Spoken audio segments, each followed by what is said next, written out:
মধ্য মানে মাঝখানের সমানুপাত।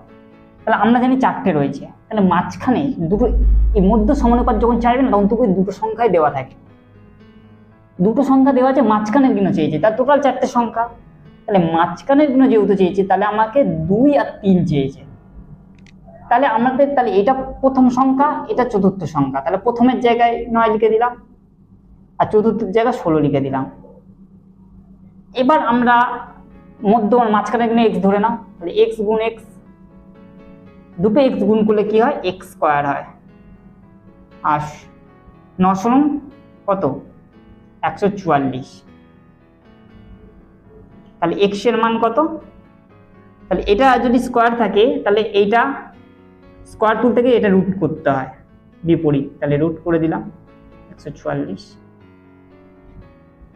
144 কে রুট তুলবো, তাই দুটো 12 গুণ করলে 144 হয়।